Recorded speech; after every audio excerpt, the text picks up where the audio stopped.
Hello viewers, welcome to Tamil One YouTube channel. Hello viewers, welcome to Tamil வளம் YouTube channel. இன்னைக்கு நம்ம வீடியோவில் பார்க்க போகிறது பிளாக் டாலியா கொலை வழக்கு. பிளாக் டாலியாவை கொண்டது பார்த்தீங்கன்னா ஜார்ஜ் ஹோடல்னு ஃபர்ஸ்ட் பார்ட்டில் பார்த்துருப்போம். ஃபர்ஸ்ட் பார்ட் பார்க்காதவங்க கீழே டிஸ்கிரிப்ஷனில் இருக்க லிங்கை கிளிக் பண்ணி கண்டிப்பாக பார்த்துருங்க. அப்போதான் முழு கதையும் உங்களுக்கு தெரிய வரும். பிளாக் டாலியாவை கொண்டது யாரு, அந்த கொலைகாரம் எப்படி கண்டுபிடிச்சாங்க அப்படின்ற மொத்த டீட்டெயிலும் இந்த வீடியோவில் பார்க்கலாம். வாங்க வீடியோக்குள்ளே போகலாம். லெசி தில்லன் தான் பிளாக் டேலியாவை கொன்னாரா?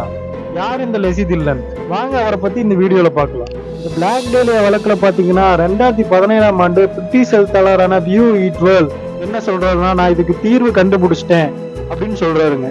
பிரிட்டிஷ் ரைட்டர் பியூ ஈட்வெல் பாத்தீங்கன்னா நிறைய புக்ஸ் எழுதியிருக்காரு. அதுல சில பாத்தீங்க அப்படின்னா black dahlia, the red rose, the crime, corruption and cover of America greatest unsolved murder அப்படிங்கிற புக்கெல்லாம் எழுதி அவர் வெளியிட்டிருக்காரு.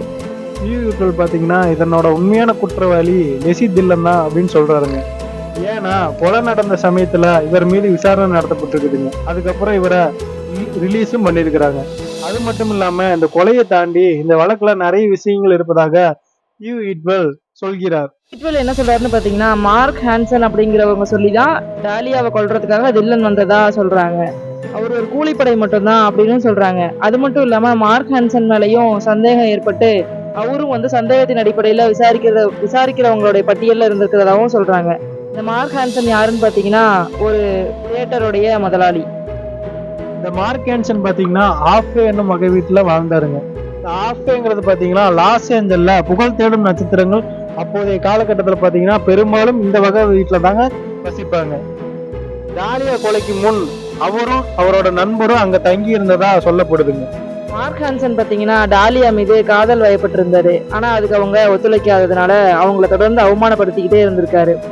அதுக்கப்புறம் டாலியாவோட ஆன சண்டையின் காரணமா தான் லெசி தில்லனை கூப்பிட்டு டாலியாவை கொல்லணும் அப்படிங்கிற பிளானே அவர் போட்டிருக்காரு. இந்த லெசி தில்லன் யாருன்னு பாத்தீங்கன்னா மார்ச்சுரியில வேலை செய்யக்கூடிய ஒரு ஆள். அவர் என்ன பண்ணுவாருன்னா உடல்களை பதப்படுத்துறது மற்றும் டீகம்போஸ் பண்றது, இந்த மாதிரி வேலையெல்லாம் அவர் செய்வாரு. இது நல்லாவே அவருக்கு தெரியக்கூடிய ஒண்ணு.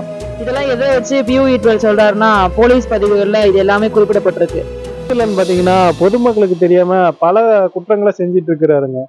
ஆனா அந்த லெசி தில்லனுக்கு எதிராக பல ஆதாரங்கள் இருந்தும் போலீசார் ஒருபோதும் இவரை விசாரிச்சதே இல்லைங்க. ஏன்னு பாத்தீங்கன்னா இவர் மார்க் ஹான்சனின் பினாமியா இருப்பதனால இவரை பத்தி எந்த ஒரு போலீஸும் கண்டுக்கிறதே இல்லைங்க. டாலியாவோட கொலையில விசாரிக்கும் போதும் இந்த மார்க் ஹான்சன் பாத்தீங்கன்னா அதிக அளவுல அதிகாரிகளுக்கு பணம் கொடுத்து ஊழல் செஞ்சதாகவும் ஈட்வெல் சொல்றாரு. ஈட்வெல் சொல்றதுக்கு சாட்சியா உள்ளூர்ல ஒரு ஹோட்டல்ல நடந்த ஒரு குற்ற காட்சியே ஆதாரமா அமையுதுங்க. அந்த ஊர்ல பாத்தீங்கன்னா ஈஸ்டர் அப்படிங்கிற ஹோட்டல் ஒண்ணு இருக்குங்க. அதோட உரிமையாளர் பாத்தீங்கன்னா ஹென்றி ஹாப்மன். அவர்கிட்ட இருந்து பாத்தீங்கன்னா ஈட்வெல் ஒரு முக்கியமான ஆதாரத்தை வாங்குறாருங்க. 1947 ஜனவரி 15 அன்னைக்கு இந்த ஹோட்டலின் உரிமையாளரான ஹென்றி ஹாப்மன் பாத்தீங்கன்னா ஹோட்டலுடைய ரூம் கதவுகளை திறந்து பாக்குறாரு. அப்போ அந்த அறை முழுவதும் பாத்தீங்கன்னா ரத்தம் மற்றும் மலம் சிதறி கிடந்திருக்கு. 9 அறைகள்ல ரத்த கரையுடன் இருக்கக்கூடிய பெண்களோட ஆடைகள் கிடந்ததையும் அவர் பாக்குறாரு. இது பார்த்து அவர் ரொம்பவுமே அதிர்ச்சி அடைகிறாரு. இது பாத்தீங்கன்னா இத பத்தி போலீஸ்ட எந்த ஒரு கம்ப்ளைண்ட்டும் கொடுக்காம இவரே பாத்தீங்கன்னா அந்த ரூம் எல்லாம் கிளீன் பண்ணி முடிக்கிறாரு.